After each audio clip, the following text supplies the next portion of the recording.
Bonne fête à tous les papas. Je ne sais pas, non? Pas encore. Bonne fête à tous les papas. C'est un plaisir pour moi ce matin d'être avec vous. Que Dieu puisse nous parler ce matin, moi le premier, et qu'on puisse être à son écoute ensemble. Ce matin, j'ai énormément à cœur d'encourager les pères, d'encourager ceux qui vivent dans des moments difficiles. C'est difficile d'être un père aujourd'hui.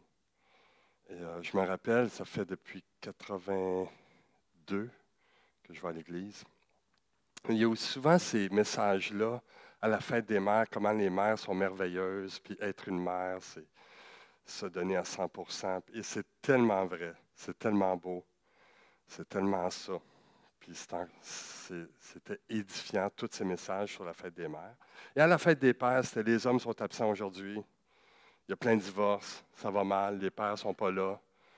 Puis là, je me dis, ah! Les pères ont tellement besoin d'être encouragés. Les pères ont tellement besoin d'être supportés. Puis c'est ça que j'aimerais faire ce matin. Et il y a quelques années, j'ai fait des messages et je faisais des top 10 sur suivre Jésus, des top 10 sur être chrétien, top 10 sur l'intervention. Je ne sais pas si l'intervention, je l'avais faite ici, mais ce matin, top 10, être père. J'ai 4 enfants, 4 petits-enfants, un 5e qui s'en vient, mais je n'ai pas le droit d'en parler. Je ne dirai pas de quel. Ça va être son premier. Je le dis.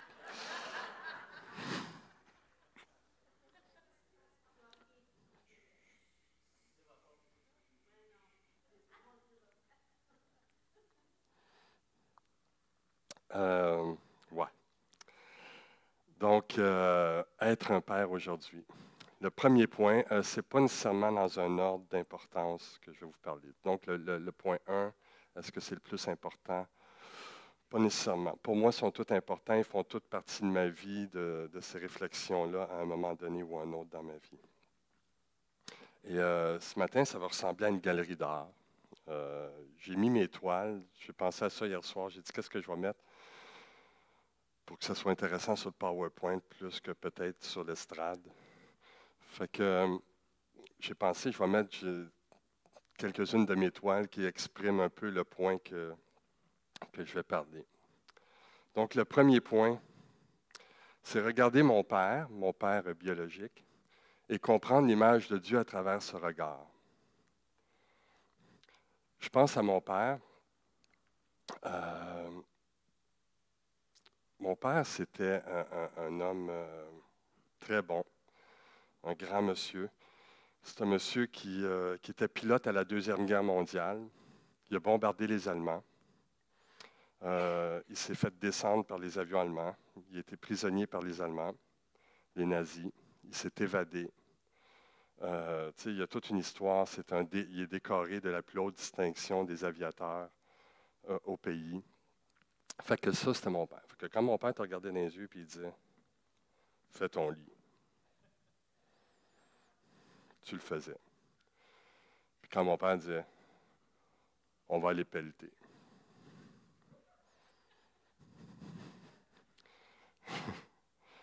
par contre, mon père, c'était pas un jaseux. C'est un homme puis c'est générationnel probablement. Il ne parlait pas, il ne parlait jamais. Quand il parlait, par exemple, c'était peu de mots, c'était efficace. Mais ce n'était pas un monsieur avec lequel j'ai eu une relation, on jase, papa. T'sais. Puis aussi, c'est un peu une génération où on te rend autonome le plus vite possible, puis tu t'arranges. Fait qu'à 14 ans, j'ai pas mal été laissé à moi-même. À partir de 14 ans, je me suis pas mal débrouillé. Trouve-toi un job. Je ne donne pas de livres. J'ai 7 enfants. Je ne commencerai pas à donner des livres. Je ne commencerai pas à passer mon char. Fait qu'on s'arrangeait. Puis c'était bien correct. À un moment donné, j'étais étendu sur le sofa, puis ça ne filait pas. J'étais en genre de peine d'amour. Puis mon père vient s'asseoir sur le sofa. tabarouette, mon père qui vient me parler. Puis là, moi, j'étais étendu là, puis il s'assoit, puis il dit, t'as-tu mis ta blonde enceinte? Non. OK. Il s'est levé, il est parti.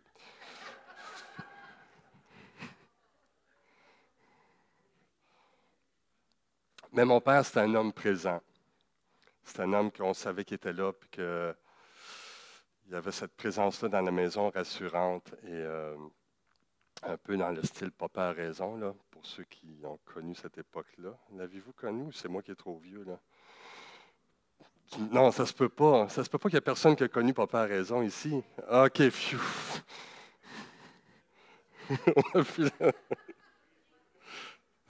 C'est un peu, c'est ça, le monsieur avec sa cigarette puis son journal à 4 heures, puisque la presse était dans l'après-midi dans ce temps-là. Là. Puis, c'est ça, c'était le père comme ça. Mais côté relation, c'était difficile. Donc, regarder mon père et comprendre l'image de Dieu à travers ce regard. Dans les années 90, lorsque j'ai étudié en théologie, on parlait de ce qu'on appelle une image anthropomorphique, que Dieu s'est servi de l'image du Père pour raconter, pour imager sa relation entre lui et l'être humain. Et je me suis aperçu à travers mes études théologiques que pour nous les humains, de comprendre Dieu le Père, bien naturellement, on va le faire à travers l'image qu'on a de notre Père.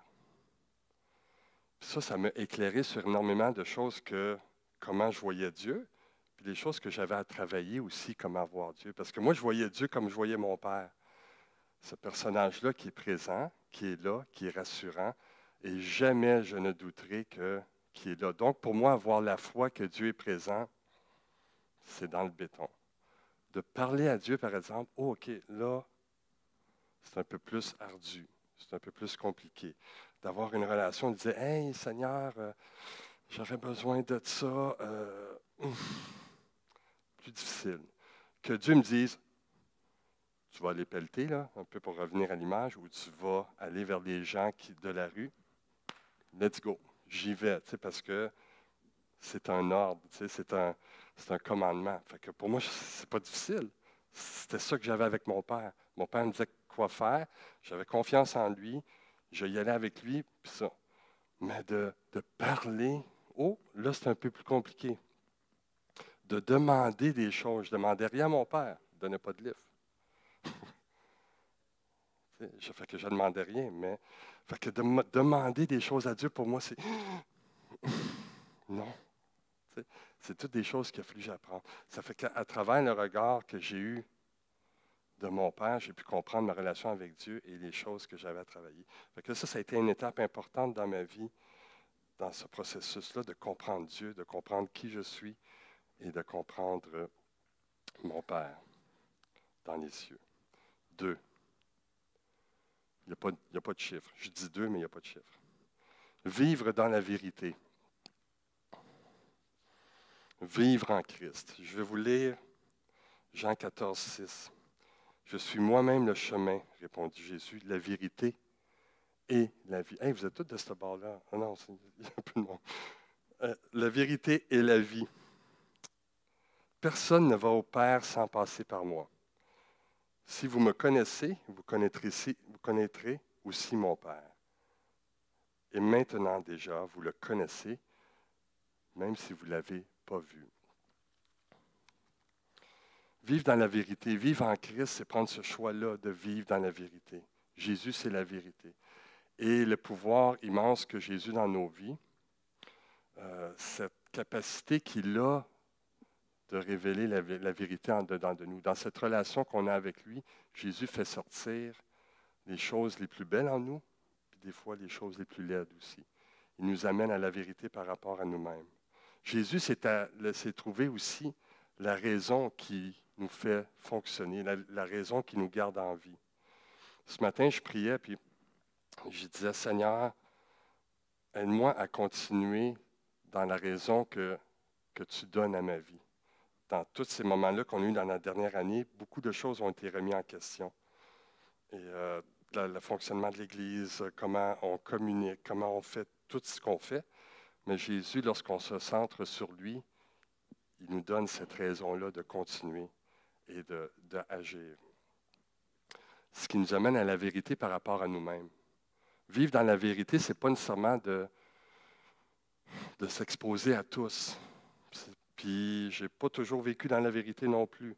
Je n'ai pas toujours été intègre à ce que je suis, je n'ai pas toujours été intègre à ce que je croyais, à ce que Christ était dans ma vie et tout ça. Mais Dieu veut nous amener à vivre en intégrité avec nous-mêmes, en vérité avec ce que lui a mis en nous.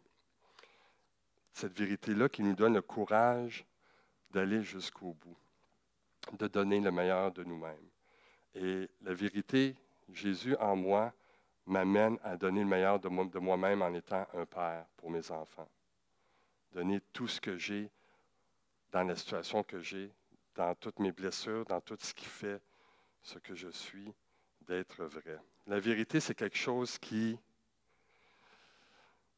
peut nous consumer, nous brûler, parce que ça fait travailler. Brûler dans le sens que ça fait brûler le bois mort qui est en nous autres, ce qui devrait être mis de côté. Jésus a cette capacité-là dans la mesure où on le laisse agir. Jésus, c'est celui qui nous amène au bout de nous-mêmes. Et pour ceux qui sont parents, pour ceux qui sont pères, et je sais que beaucoup d'entre vous, les hommes, ici et sur YouTube le sont, être père, c'est d'être amené souvent au bout de nos ressources. Et sans le Christ, je vais en parler un peu plus loin, c'est quelque chose qui est très, très difficile. Mais Jésus, c'est celui qui amène cette vérité-là en nous. Ce qui nous amène à l'autre point. Chercher d'abord le royaume de Dieu.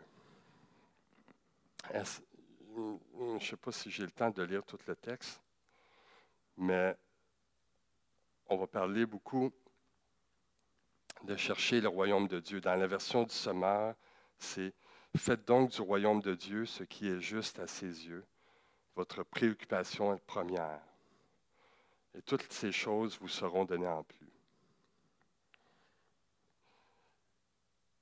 Ce qui précède ce texte-là, c'est lorsque Jésus nous parle de pourquoi toutes les choses qui nous inquiètent dans la vie. Où est-ce qu'on va aller manger? Est-ce qu'on va manger? Qu'est-ce qu'on va boire? Qu'est-ce qu'on va s'habiller? Puis il parle des oiseaux qui ne s'en font pas. Est-ce que c'est une manière de vivre comme les hippies, puis on s'en sac, puis il n'y a rien de grave? Est-ce que c'est ça? Pas vraiment, non. C'est plutôt... Je vais attacher mon lacet parce que si je m'enfarge devant vous autres, ça va faire pas mal de vues sur YouTube. Donc, de ne pas s'inquiéter pour toutes les choses qui font partie de la vie quotidienne. Chercher le royaume de Dieu, c'est chercher le plus haut. C'est chercher ce qui fait plaisir à Dieu.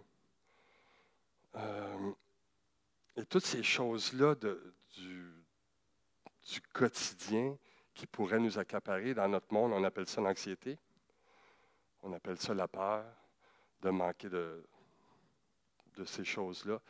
Et Dieu nous dit, fais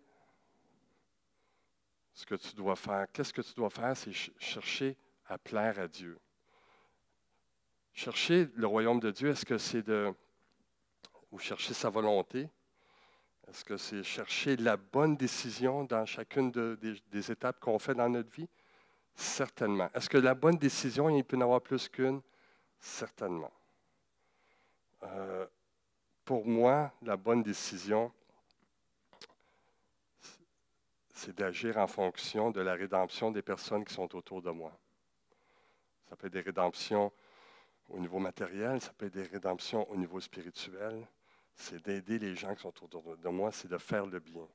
Et moi, je l'ai fait au cours des années en aidant les jeunes, en étant dans la rue auprès des sans-abri, en étant disponible aux gens qui sont autour de moi, en étant disponible à ma famille. Je me rappelle de ces étés-là où, parce que je travaillais pour Direction chrétienne, où des fois les dons rentraient moins. C'était plus difficile financièrement, qu'on fouillait dans les manteaux d'hiver pour acheter du lait, parce qu'on n'avait pas d'argent pour acheter des choses simples. Fait qu'on regardait des manteaux d'hiver espérant qu'il y ait du change ou un 5$ qui traîne pour pouvoir acheter du lait. C'est sûr qu'on oublie avec les années. Est-ce que je m'en faisais? Est-ce que je t'inquiète? Probablement. Mais Dieu a toujours pourvu. Et pour moi, chercher le royaume de Dieu, c'est d'avoir cet objectif-là dans ma vie, de servir Dieu dans ce que Dieu a fait de qui je suis. Et pour moi, ça a été d'aider les gens qui sont démunis.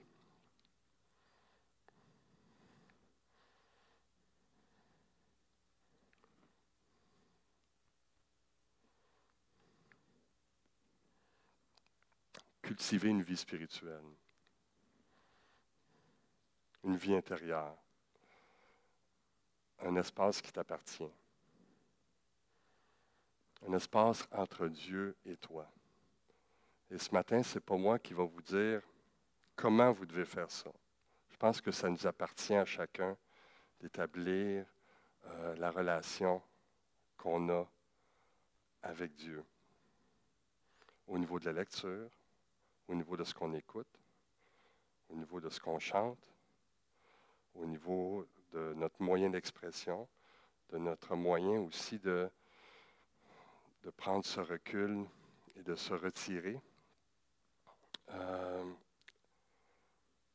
Ça vous appartient. Moi, je le vis d'une manière très, je dirais peut-être artistique. Quand je vais peindre des fois, puis Diane, peut-être tu peux en anglais, on dit t'identifier, je m'en ai dit relate to that. T'identifier à ça. Des fois, tu peins, puis c'est quasiment si tu vis quelque chose de spirituel. Il y a quelque chose qui se passe, il y a une émotion, il y a un courant qui se passe. Il y a une toile que j'avais faite de Jésus une fois. Puis lorsque je l'avais faite, c'est comme je me suis assis, j'ai regardé ça, puis j'ai dit « Wow! » Pas « Wow! » que la toile était belle. Oui, elle était belle, là. Mais « Wow! » Il y a quelque chose qui se passe, Seigneur, entre toi et moi. Puis cette toile-là, je me rappelle, il y avait une exposition collective de plein de peintres. Puis je l'ai installé sur un chevalet, puis l'exposition a commencé, puis dans 10 minutes, elle était vendue. On dirait qu'il y a quelque chose qui se passe quelque part entre Dieu et moi. Puis moi, ces moments-là, c'est des moments très privilégiés que je peux vivre. Il y a les moments de lecture aussi, les moments où Dieu te touche particulièrement, ces moments de prière-là. Je me rappelle une fois, dans un camp il y a très longtemps, à Villa Shalom, on était 3 jeunes hommes qui ont commencé à prier à 8 heures le soir. On avait le goût de prier. On commençait à prier. Puis je pense qu'on a arrêté de prier à 4 heures du matin. On a vécu un moment de présence de Dieu qui était incroyable. Et ce moment-là reste dans ma vie comme un des moments très privilégiés où j'ai vraiment, vraiment, vraiment senti la présence de Dieu. L'année après, on est les 3 mêmes gars, on s'est rencontrés et on voulait revivre ça. On voulait revivre ce moment-là. Fait qu'on s'est retrouvés un soir, puis on a commencé à prier. Puis après 20 minutes, on s'est dit « Wow! » Il n'y a rien qui se passait. Puis on se demandait. Fait qu'on a forcé l'affaire. On a forcé. Puis il n'y a rien qui se passait. Pour se rendre compte, je ne sais pas si c'est dans la même soirée, dans la semaine après, ou dans le retour qu'on a fait là-dessus, on ne cherchait pas Dieu. On cherchait ce moment-là d'émotif. Ça n'avait rien à voir avec Dieu. On voulait revivre on voulait triper prière. La première fois, on cherchait vraiment la présence de Dieu. On ne cherchait pas Dieu. On voulait revivre ce qu'on avait vécu. Donc la spiritualité, c'est quelque chose qui est toujours en mouvement dans ma vie. Lorsque je travaillais avec les sans-abri, c'est très difficile parce que tu donnes, tu donnes, tu donnes, puis tu ne reçois pas. Tu donnes, tu donnes, tu donnes, tu ne reçois pas. Et à un moment donné, j'ai réalisé que pour donner, il faut que je reçoive quelque part. Et c'est dans ces moments-là avec Dieu, ces moments-là seul avec lui, ces moments-là où je médite. C'est aussi en étant un père, tu donnes, mais tu dois être rempli quelque part. Puis j'avais besoin de ces espaces-là pour me ressourcer, pour pouvoir donner pleinement. Et pour terminer ce point-là, je me dis que si je travaille pour la rédemption des individus autour de moi, ça commence par la rédemption dans ma vie. Et ces moments de spiritualité-là, ces moments avec Dieu, c'est la rédemption que je retrouvais dans ma vie, où Dieu faisait ce ménage-là.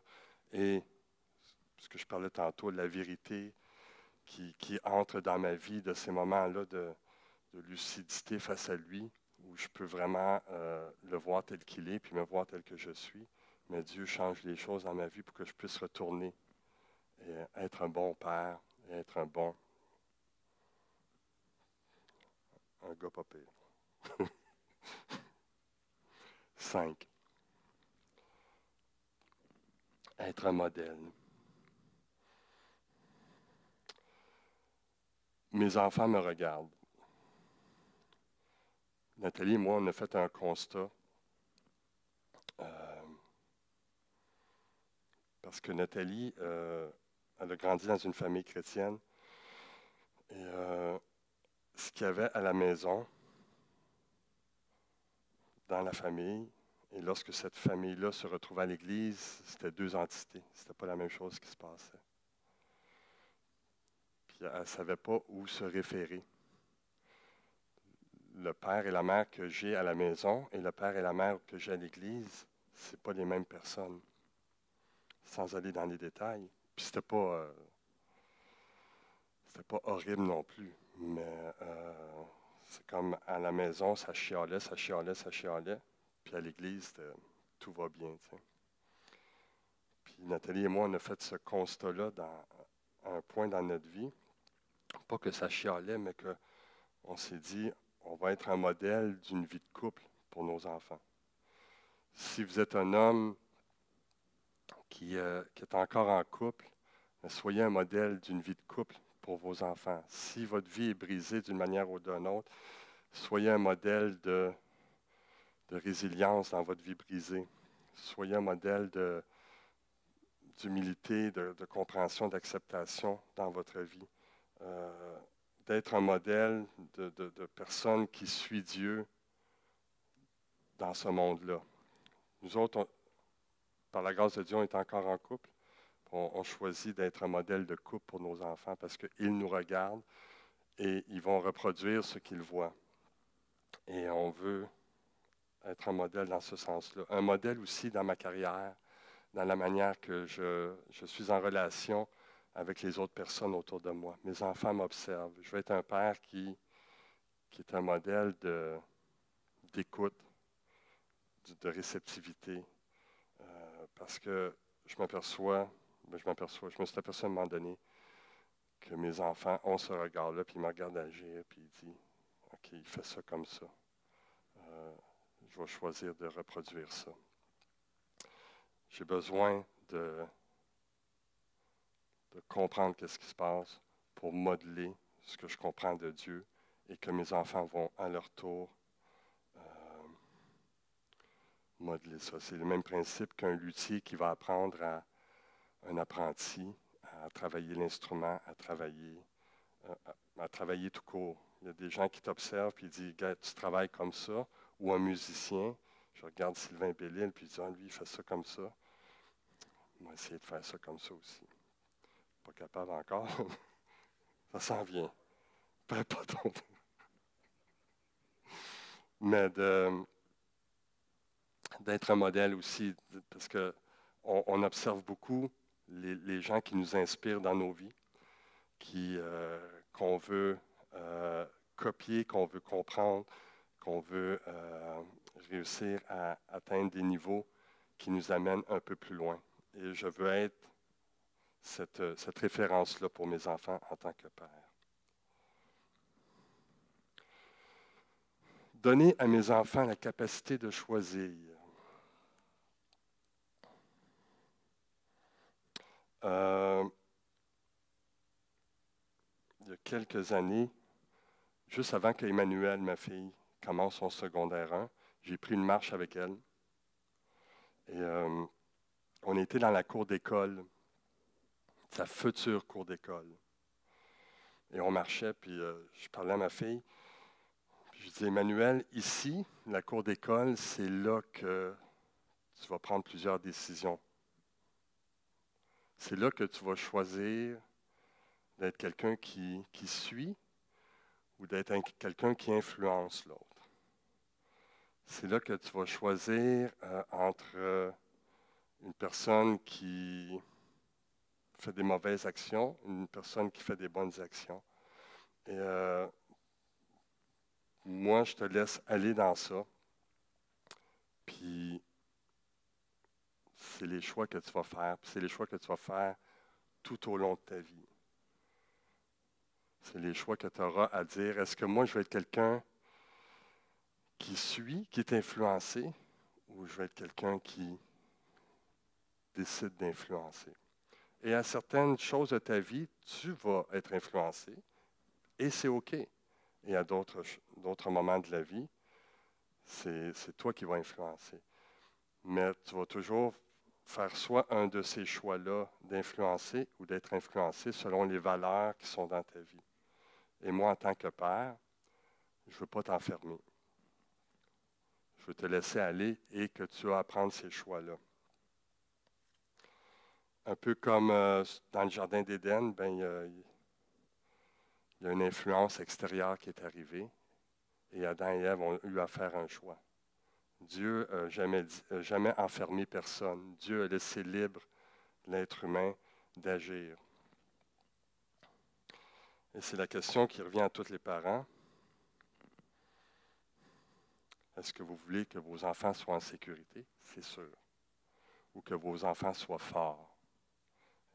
Et à cela, je vais me faire une précision. Est-ce que moi, je veux isoler mes enfants de ce monde méchant-là, de ce monde difficile, de ce monde invivable peut-être, et les isoler et les garder, puis on va les protéger de tout. Et on va leur montrer à avoir peur,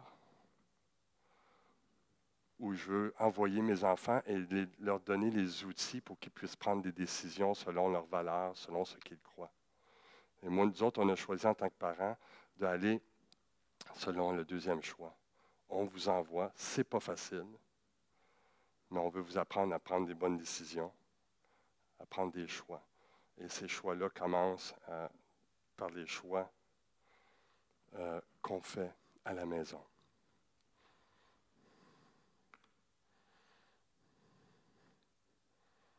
Pardonner et demander pardon. Ça, c'est une toile d'Emmanuel. Tu sais, ce regard-là d'ado, là, pour les pères, vous l'avez peut-être eu, là. Ce regard-là, quand tu fais un petit speech, là, puis elle te regarde, puis là, tu finis, là. Tu sais que ça ne rentre pas, là, tu sais. Tu sais, tu te dis, hey, je parle dans le vide, moi, là. Tu sais, ça, c'est cette face-là, là. Et plus tard, quand ils ont 25 ans, ils disent, oui, papa, ça rentrait. Je reviens à mon père tantôt. Mon père, il ne parlait pas. Mon père, il avait toujours raison. Pas toujours, mais il avait toujours raison. On pensait qu'il avait toujours raison. Mon père ne nous a jamais demandé pardon pour des choses qu'il aurait faites. Il ne s'est jamais excusé. Parce que dans cette génération-là, les pères ne s'excusaient pas. Papa a raison. T'sais. À un moment donné, Manuel était plus jeune que ça. J'avais fait quelque chose. Je ne me rappelle pas quoi, mais j'avais fait quelque chose à Emmanuel, puis Nathalie a dit, je pense que tu devrais lui demander pardon. Non. Oui, oui. Elle dit, tu l'as blessé et tu devrais lui demander pardon. Puis, sans aller dans les détails, euh, j'ai fait venir Emmanuel, puis je dis, papa, il te demande pardon pour t'avoir blessé. J'aurais pas dû dire ça. C'était incroyable tout ce que ça demandait, parce que c'était pas dans mon ADN de faire ça. C'était pas dans. On ne faisait pas ça dans ma famille. Un père qui demandait pardon, c'est un père qui avouait sa faiblesse. Puis un père, ça doit être fort, tout le temps. C'est une colonne. Ça ne demande pas pardon, ça ne se trompe pas. Pourtant, peut-être que ça a été le début où je n'ai jamais été aussi fort, entre guillemets, de dire, hey, je m'assois, je te demande pardon. Écoute, il y a eu un changement dans la relation de ma fille avec moi, puis un changement dans ma vie. C'est là qu'il y a des choses qui ont décliqué, que la vraie relation commence, tu sais, entre le père et la fille. Pardonner et demander pardon. C'est très puissant, le pardon.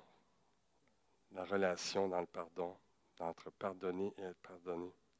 C'est la plus belle image que Dieu nous a donnée dans le Notre Père. Pardonner aussi à ceux qui nous... Pardonne-nous nos offenses comme aussi nous avons été pardonnés. C'est la base de la relation. Et je dois imaginer, pour revenir au premier point, l'image de mon Père influence l'image que j'ai pour Dieu. Donc, si je veux influencer l'image que mes enfants ont de Dieu, je dois imaginer la grâce de Dieu dans la vie de mes enfants. Si je veux qu'ils croient à un Dieu de grâce, je dois imaginer, je dois représenter la grâce de Dieu dans la vie de mes enfants. Pardonner, demander pardon, demande de l'humilité. C'est vrai. Être un père puis demander pardon, pour moi, ça a été tough. Et les relations débutent avec cette... pour moi, ça a débuté comme ça avec Emmanuel. Je vais aller vite, je vois que le temps avance. Je suis responsable de ce que je fais. Ma relation avec Dieu est un témoignage de ma responsabilité face à mes actions. En tant que père, je suis responsable de mes actions face à mes enfants, face à tout ce que je fais. Parce que lorsque je parle à Dieu, lorsque j'ai ce temps-là avec Dieu, puis que je dis, OK, Seigneur, j'ai fait ci, je te demande pardon, pardonne mes péchés, c'est que je reconnais que j'ai une responsabilité par rapport à ce que je pense, ce que je suis, ce que je fais. Donc, si on fait ça avec Dieu, je dois être responsable et vrai devant Dieu. Donc, je dois être responsable devant les autres, devant ma famille. Ce qui amène au prochain point, pas au prochain point, mais un peu plus profond dans le point. Pour mes enfants, je leur apprends à ne pas être des victimes dans la vie, d'avoir une responsabilité par rapport à ce qu'ils font. Si tu ne réussis pas à l'école, ce n'est pas la faute de ton prof. Oh, je ne devrais pas dire ça. C'est chien, mais tu es responsable de tes notes, tu es responsable de tes actions. Ah, est-ce que ça veut dire que je vais te taper dessus? Non, mais ça veut dire que tu as une capacité et j'ai à travailler avec toi à trouver cette capacité-là de t'adapter au prof qui n'est peut-être pas aussi pédagogue qu'on le voudrait, de t'adapter aux situations. Parce qu'à un moment donné, tout le monde peut être responsable de tes insuccès. Mais tu as une grosse partie à jouer de travailler à te responsabiliser par rapport à ce que tu fais. Si moi, je commence à blâmer tout le monde pour ce qui ne va pas dans ma vie, bien, mes enfants vont faire pareil. Donc, je dois être un père qui est responsable. Je dois être un père qui assume ses succès. Lorsqu'on a un succès, On est très fiers. Lorsqu'on échoue, c'est la faute du gars à côté. Je dois être conséquent par rapport à ce que je suis. Puis je veux montrer ça à mes enfants. Tu sais. Puis ils vivent très bien avec mes erreurs aussi. J'en ai beaucoup. Ce qui amène au prochain point, de choisir l'authenticité. D'être authentique par rapport à nos enfants. De ce qu'ils voient, comme je disais tantôt, à la maison, ils le voient aussi à l'église. Si je parle contre les autres chez nous, puis que devant les autres, tout est beau, ben, c'est hallucinant comment ils observent. Je dois être un père qui est... Je veux être un père qui est authentique, qui est vrai, dans ce qu'il est de tout croche, dans ce qu'il est de meilleur aussi. Dans ce monde, choisir l'authenticité et la dignité est un acte de résistance. Dans ce monde de superficialité-là, et il y en a beaucoup, de choisir d'être vrai dans ce que nous sommes, pour moi, c'est un acte de résistance selon les standards qu'il y a. Si moi je suis vrai et on l'a expérimenté en tant que famille, ben les gens vont vouloir être vrais alentour de nous aussi, vont vouloir être authentiques. Je m'active pour le dernier. Ceux qui viennent chez Rasco, ils retrouvent de l'humour. Quand les amis de tes enfants, ils disent « Hey, tes parents font-tu de quoi dimanche? » Parce qu'ils veulent venir souper chez nous. Parce qu'on a du fun, on parle de tout, de n'importe quoi. On a du plaisir, il n'y a pas de tabou. C'est agréable, on rit ensemble, on a des discussions sérieuses, on a du fun. C'est ça qu'on veut qui habite notre maison. En tant que père, quand je vois mes enfants rire autour de la table et avoir du plaisir, moi, écoute, je suis assis, j'observe, je contemple, puis je suis heureux. J'avais lu un livre dans les années 90 sur les adolescents. C'est Larry Crabb qui avait écrit ça. Il parlait de l'image du fils prodigue qui se rappelait ça allait vraiment pas bien, comment il était bien chez son père. Puis là, il se dit en lui-même, il dit, même les serviteurs sont bien traités. Fait que je vais retourner chez mon père, puis je vais lui demander d'être un de ses serviteurs. Il est mieux traité. Là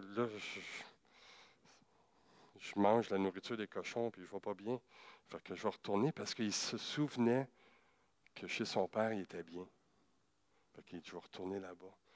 Fait que moi, pour mes enfants, je me dis, je vais créer un climat dans la maison où ils ont du plaisir, où c'est agréable. Puis comme je disais tantôt, ils vont aller dans ce monde-là, ils vont vivre les expériences. Et croyez-moi, mes enfants, ils ont vécu ces expériences-là. Et il y a eu beaucoup de souffrances dans le temps, dans notre famille, où ils ont vécu ces expériences-là qui nous ont déchirés, qui nous ont fait passer des nuits blanches et tout, et tout, et tout. Mais un jour dans leur vie, ils sont revenus. Et grâce à Dieu, la relation avec les parents est revenue. Ils ont la foi, ils veulent communiquer cette foi-là, ils veulent vivre les fois tout différemment les uns des autres. Mais pour nous, de revenir à la maison et de revivre cette communion-là en famille, pour nous autres, c'était très précieux. J'ai un tatou dans le bras. C'est le seul que j'ai. Il est très simple, il est très plate, il est très économique. Puis c'est un carré. Il y a plusieurs significations, vu que je fais de la peinture, mais c'est la page blanche, que j'écris de la musique aussi. C'est la page blanche, c'est la fenêtre vers la créativité. Ça peut être une fenêtre qui s'ouvre sur n'importe quoi. C'est les 4 évangiles, c'est mes 4 enfants. Mais c'est aussi ce cadre-là de notre maison qui fait que tu vas aller ailleurs, à un moment donné, si ça ne va pas bien, tu vas te rappeler comment c'était joyeux à l'intérieur de ce cadre-là. Ça en est devenu une priorité dans notre famille de créer ce cadre-là. Et si je fais si je vais plus loin, je dirais même à l'Église, créons cet espace-là où les gens sont accueillis comme ils sont, où les gens vivent la joie, où les gens vivent cette liberté-là d'être eux-mêmes, où on leur crée cet espace-là où ils peuvent connaître Dieu. Et lorsqu'ils vont aller à l'extérieur, ils vont se rappeler des bienfaits qu'on a en tant que communauté, en tant que famille. C'est la même chose de créer ça. Et que notre Père veut créer ça en nous aussi. En Jésus, nous avons cette joie-là, cette paix-là. On veut bâtir notre vie, qui va être le prochain chant, dans, dans cette optique-là. Et on veut que les gens, lorsqu'ils vont à l'extérieur, se rappellent combien c'est précieux d'être dans la maison de l'Éternel et d'avoir un Père qui prend soin de nous autres. Donc, je le vis en Dieu et je veux le recréer en tant que Père. Donc, ce matin, je vais encourager les pères dans ce monde difficile à modeler ce qu'ils comprennent de Dieu pour leurs enfants et d'être ce témoignage-là de la grâce de Dieu.